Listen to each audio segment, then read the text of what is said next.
Hello, everybody, and welcome to Electric City Sentai Denzicaster here on Geek Carolina. I'm your host, Mike. This week I'm joined by Joe Gibkin's homeboy, Josh. Good to be back, Internet. Woot, woot. I think that's it. Let's move on.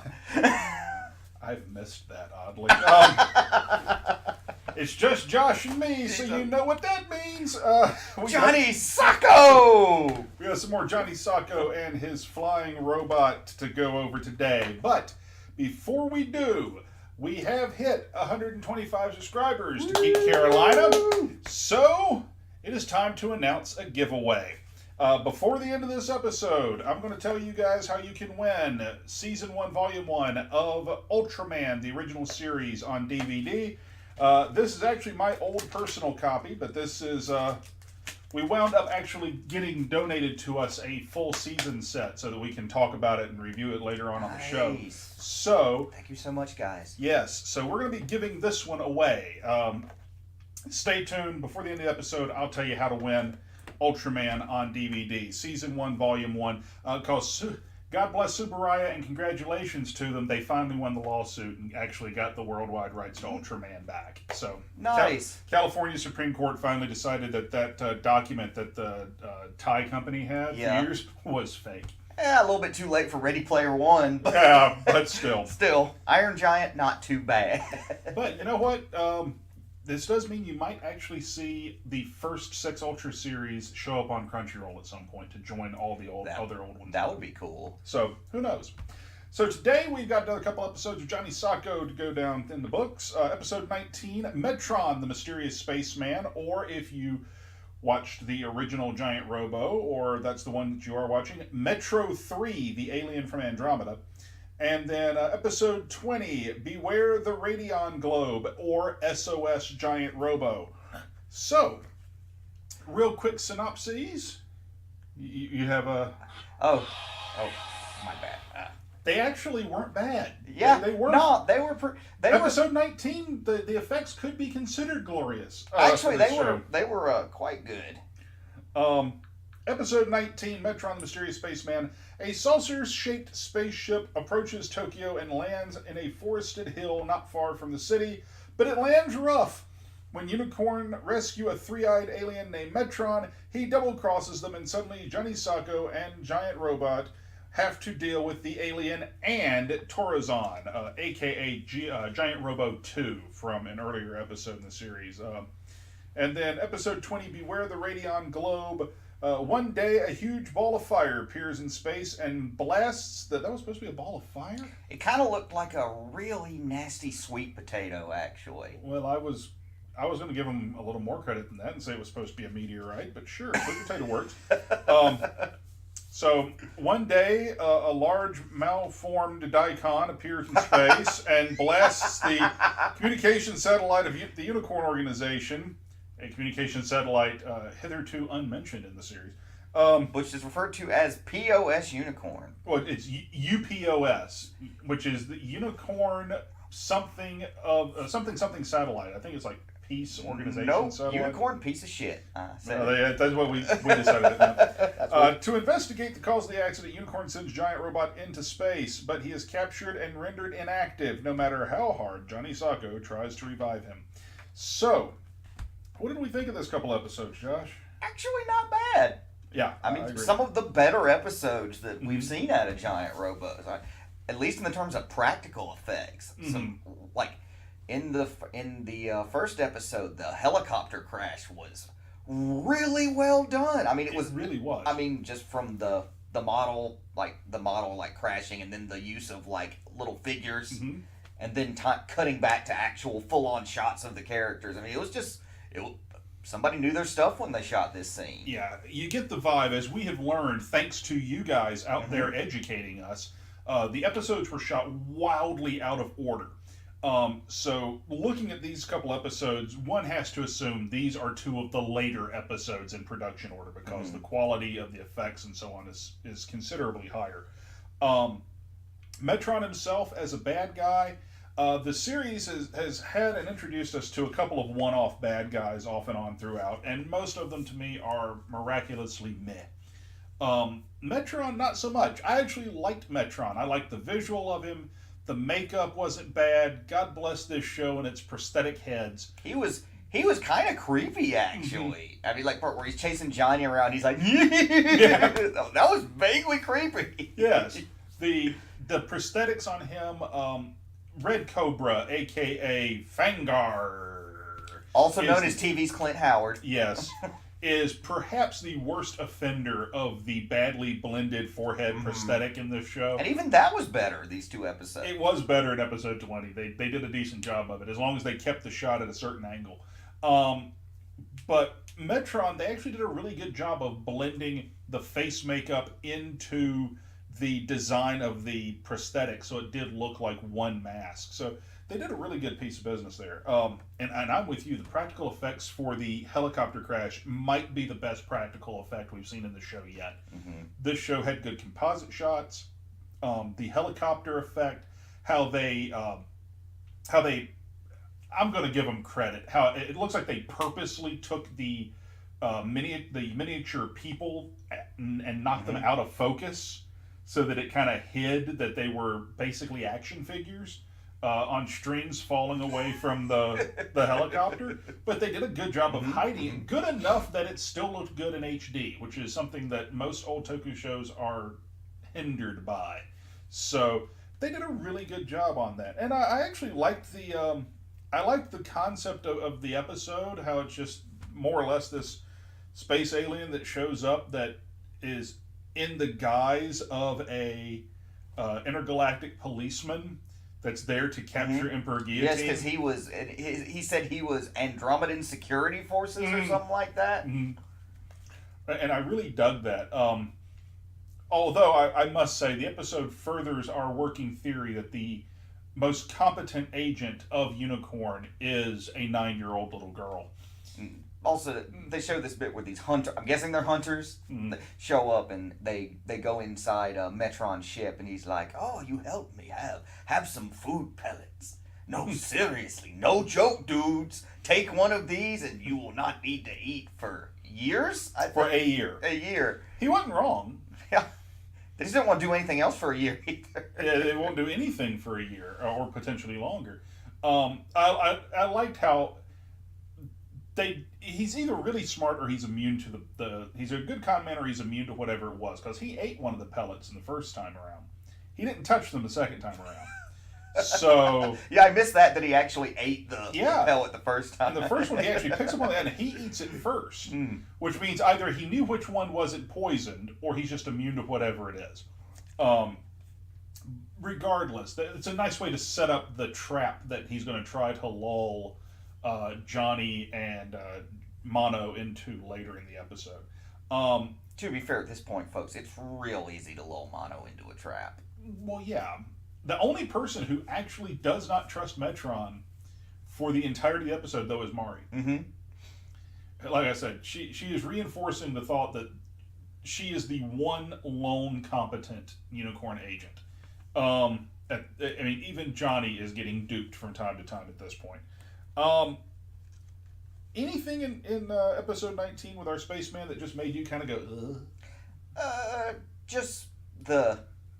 I mean, it's not really a big negative criticism. It's mainly just that how after a certain point, how obvious it was that he was trying to screw over the Unicorn agents, and how they were just steadfast in their naive view that he's one of the good guys. Yeah. But really, that's about it. Yeah, I mean, when the worst enemy of Unicorn in this episode was shoddy writing. Just to be honest, because they probably should have realized something had gone awry at some point. And this episode also has the return of GR2, Torazon, the second giant robot. Yeah, pretty good robot fight between Torazon and Giant Robo. I mean, like rips Torazon's head off, does a Superman punch that pretty much just literally rips the robot in half. Yeah. So Torazon is no more after this And episode. then he uses his atomic vision to basically salt the earth and destroy whatever is left. Giant Robo was done with Torazon. Yes. So you have that in this, and to me, that might actually be my big gripe about the episode, is I kind of wish they hadn't destroyed Torazon, because to me, it feels like he's tailor-made for the finale. Oh, yeah. And so, why go ahead and blow him up when, in my head, the ultimate fight would be Emperor Guillotine controlling Torrazon? That'd be really cool. So... Well, I mean...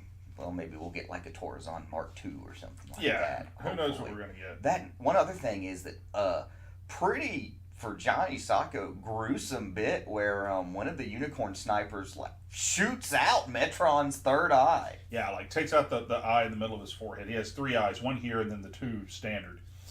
And yeah, the show has its moments of gruesomeness from time to time. And though I will say, and I made this remark when we were watching it, it is amazing that this show has desensitized me to the idea of a 9-year-old secret agent carrying a gun. Which actually, which seems to be a major sticking point with quite a few of the other Denzicaster people that have watched this show with us. Because we'll see. I know Sam had a bit of a problem with that. Like, why is a 9? Well, so did we when we first. Yeah. Why is this 9-year-old kid carrying a sidearm and acting like he's a soldier? Well, by this point, we're 20 episodes in. I mean, it's cool when you watch Gundam Wing. When it's a live-action show, it's not so cool. Yeah. At this point, it's like, no, he's the most competent field agent they got. Might as well let him have a gun. Beware the Radion Globe is episode 20, which is the return of Radion, and I'm trying to backtrack here in the book to see. It was? I think it's the return of Radion. Who's our monster in this? Radion Glober 2. So this is actually the second time we've seen him. The first time we see Glober is in episode 2, where it's Nuklon the Magic Globe. Ah, that's right. And in this one, they call it the Radion Globe, so they do give it a different name. Yes, the salad days of Nuklon. Yeah. I'm going to be honest. I do not remember in episode 2 this thing actually walking. If I recall correctly, in all of episode 2, it was on wires. It flew the entire time. It flew and it rolled sometime. Yeah, but this time they give it legs, and it can walk around. I mean, even to the point where, like, Johnny makes it has legs now. Yeah. So I'm guessing it was retrofitted? Maybe. And that could even be, well, in the original episode, it is specifically Glober Mark II. So perhaps it's an improved version. But for Johnny Sokko, they just give it a different name. So it might be GM Glober, you're saying? It may be. I'm not as big a fan of this episode as I was episode 19. There were some elements that I liked. Like, one thing is that a little bit more pathos from characters in this one than where the point where they basically tell the only way you could stop a nuclear fallout is you have to go in there and pull the rods out yourself. Which, folks, I'm no nuclear scientist, but I've played enough Fallout. You grab uranium rods, you're gonna die. And where the chief he's like, we'll do it. Yeah, and they actually do make a point that they'll die doing it. And then the point where the chief actually gets knocked down, covered by wreckage, and he's like, "Save Japan!" And then there's another moment where even the point where Jerry's like, "That's it, Johnny, we're gonna die," and then like Johnny, tears down his face, like begging Giant Robo to move. Yeah, because the Giant Robo is completely immobilized through the course of the episode, and so it winds up at a certain point in the episode looking a little hopeless. Of course, we know better because it's a tokusatsu hero show, so we know that somehow the good guys will win. This is where we've had previous commenters allude to that more of an emotional connection between the robot. Because literally Johnny's tears are what wake up Giant Robo. As I understand from other versions of Giant Robo over the years, and you've seen the entire OVA series. Yeah. At a certain point in every version, the robot winds up with some amount of sentience to the point that it can actually disobey Johnny. Yeah, at least in China, it actually builds enough of a preservation instinct for the kid that it'll actually break safeguards. Okay. To say, like in Giant Robo, there's a big thing where he's locked down in an abandoned silo, and Johnny's in or Daisaku, the Johnny in this one, is in danger, so he busts out of the silo and basically breaks a defense cordon to go save his kid. So I'm wondering if that in here, seeing the Giant Robo here basically respond to Johnny doing little more than having an emotional breakdown. Yeah. I wonder if that's the beginning of seeing that in this, because I know Yeah. that's a common thread through all the versions of Giant Robo. So I'm kind of looking forward to see if that's where this goes. I do not like Fangar. No, Fangar is. I just don't. He's. Actually, I dare say he is the worst guillotine lieutenant that we've seen. He's probably the weakest guillotine lieutenant, most definitely. And he goes out like a punk. Like he's like it was real bad luck for guillotine because he's climbing up a ladder and there's an explosion and his peg leg, which has a machine gun in it, falls off and it discharges into a brace of like missiles. And, big boom. And thus ends the story of Fangar. Yeah, I mean it's not good. You punk ass fool, you played yourself. Yeah, basically.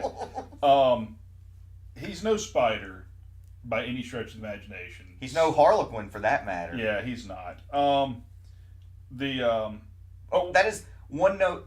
Speaking of Harlequin, that is actually one of the reasons why Mari is just like, he's like, no, he's completely trustworthy. Are you sure? This seems an awful like when Harlequin snuck in here. So it's like we've seen this before. Mari name dropping the Harlequin. So I was not a huge fan of the Rayon Globe monster itself. It felt like it was in here more or less so there would be a reason for Giant Robo to have his fight at the end of the episode. That's what you're saying. It was a plot device more than anything else. Yeah, I agree with that. It didn't feel like it was the so far to me, Torzon has been the best of the actual monster of the weeks that we've seen in the series. He is by far my favorite, and oddly enough, this will sound silly as all hell. The Claw is probably my second favorite one. The big hand? Yeah, just because it's so damn unique. You don't see that in anything else, because this is sort of where it all starts, really. The giant liger monster was pretty cool. That was pretty cool. Yeah. That was pretty cool. But the big spiky ball, not so much. So that, and also that Fangar has a big like Scooby-Doo villain moment at the end where he sits there and he's like, you can't do anything because the robot's not gonna move for 20 minutes. And he just lays out like, because you're gonna die. And he tries to kill them with dishwashing soap. Detergent foam were his exact words. And I'm like, what a oddly specific death trap fluid. It's just like, I mean, yes, that would be horribly caustic, I guess. It would depend on what he was using. Yeah, I mean, if it was Dawn, they'd probably be okay. But the thing is, I'm wondering, like, is this show that Fangar is a green villain? Was he finding a use for his excess wash water from his sink? But you let us know what y'all think, folks. Is Fangar actually / Red Cobra? He's had one good episode to me, and that's the episode that was first in production order, where he actually has the makeup and the whole thing.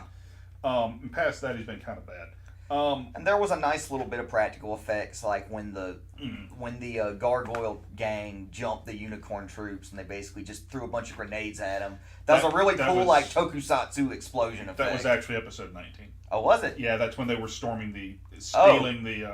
That's how underwhelming this episode was compared to that. I actually thought that happened in this episode. No, that was them stealing the flying saucer in episode 19. Not bad, but definitely my least favorite of the two that we watched.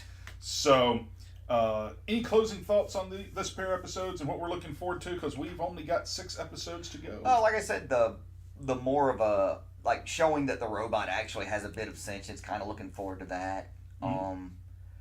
Being the final 6, kind of looking forward to like Emperor Guillotine himself actually stepping up to fight. Yeah, that will be very cool. I'm looking forward to seeing that myself. I'm looking forward to seeing basically how some of the other monsters pop up, because to be honest, at this point we're running low. I'm kind of glancing through, and it looks like there's like a couple of additional reuses of monsters, and then past that, it's mostly new guys from here on in. Here's something interesting. Okay. Apparently, this book actually tells us where these were in production order, which I never realized. So, so that we will know this, Metron, the Mysterious Spaceman, was actually the 22nd episode made. Oh. It airs as episode 19, but it was the 22nd episode they made. Beware the Radion Globe was the 14th episode made. So it makes kind of sense. Yeah. Kind of makes a little bit of sense. Yeah. Destroy the Dam, the one that we talked about last time, was where we were kind of sitting there going, oh Jesus, these effects are bad. Was actually the 5th episode produced. Yeah, wow. But it was aired as episode 17. That almost makes me, at some point, if we ever come back and rewatch Johnny Sokko, it almost makes me want to sit down and watch them in the order they were made, in actual production order. I don't know if I can be down for a rewatch. Well, I'm saying down the road. Okay, fair enough. Like when we're both in our 40s. I just turned 37, so I'm not that far off. And that makes you, what, 38? 38, so I'm not that far off either. So we're close. Maybe in about 3 years. So next time, folks, we've got 2 more episodes heading your way. There's only 3 more times we're going to come to you with more Johnny Sokko here on Denzicaster.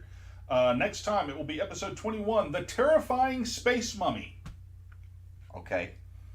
And, as far as taglines, that's pretty good. And episode 22, Clash of the Giant Robots. Didn't we just kill the other giant robot? I guess it may be Torzon Mark III. I don't know. Yeah, I don't know. I'm not looking ahead to cheat myself on that. We'll see when we get there.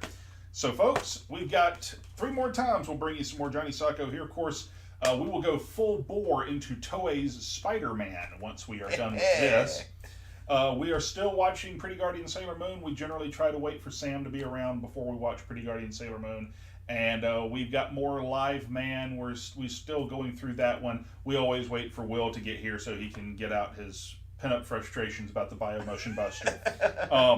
But that brings me to this piece of business, Woohoo! And that is Ultraman. So, folks, thank you so much for us having 125 subscribers. No, for real, thank you guys. Tell your friends. We try. There are weeks where we won't have, where things go down. But that's because real life intervenes. None of us get paid for this. It's just something we enjoy doing. We would hang out. And we all have very different schedules. Very different. We would hang out together and watch this stuff and talk about it anyway.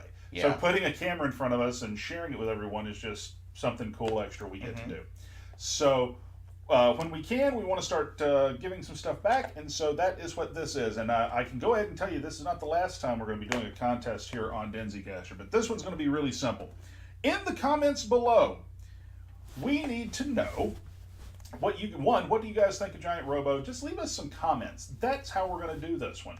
So if you go into the comment section below, leave us a comment, let us know what you think of Giant Robo, let us know what you think of any of the other shows that we have here that we've been talking about, whether it's Sailor Moon or Live Man or Toei Spider-Man, or any shows you think we should watch here on Denzicaster, because we always love to know what you want us to watch. Definitely. So it could be a TV show, it could be a movie. I got this horde of Godzilla stuff behind me that we're going to get around to watching at some point. Maybe you want us to watch some Gojira or what have you. Let us know. I'm going to say, because this will go up for you guys at home the last week of April, first week of May. So we'll let this contest run until the end of May. At the end of May, I will do a drawing of everyone who left a comment on this video, and we will give away Ultraman. We do have some other cool stuff that we're going to be giving away, courtesy of the folks at Geek Out Games that they've donated to us. Some of it here on Denzicaster, and then we've got some stuff that was donated to us that's going to be given away on Rage Quit Radio. So I will let you guys know, watch May 20th to the Rage Quit Radio's next installment of the L5R live stream if you want to win a copy of Smash Up, because that's what we're going to be giving away on the live stream. So folks, thank you very much for joining us. If you liked the video, give us a thumbs up. If you didn't, give us a thumbs down. Either way, let us know in the comments below, especially if you want to win some free stuff. And If you want to help us out here on the channel, you can certainly do that. You can do that by going over to cafepress.com/geekcarolina and picking yourself up a cool t-shirt, such as the Denzicaster shirt I'm wearing right now. And we've got some new shirts coming around the bend, including our Johnny Sokko inspired shirt, which I think is already up on the page. We have a Kamen Rider Drive t-shirt that we're going to be putting up on the site in the not overly distant future. That I'm actually fairly proud of, because I pretty much do the shirt designs myself. But it's some stuff I put together that looks pretty damn neat, I think. It's probably going to be the next shirt I get. But the next shirt I'm going to get is the RQR L5R shirt that we've got. Yes, the Empyrean Throne shirt. We also now have the shirt you see me wear here from time to time, the green shirt with the Godzilla footprint that says the Godzilla version of the Denzicaster logo on it. Nice. We now have one of those for 8-Star Anime, since we've done a Godzilla movie on 8-Star Anime. That'll be coming up soon, too. Cool. So check all that stuff out. That goes to help us out here at the channel with new cameras, like the one we're shooting on today, tripods, lighting, microphones, such as the one at our feet that's recording us now, all kinds of stuff. So, folks, thank you so very much. For Josh, I'm Mike. We'll see you next time on Denzicaster.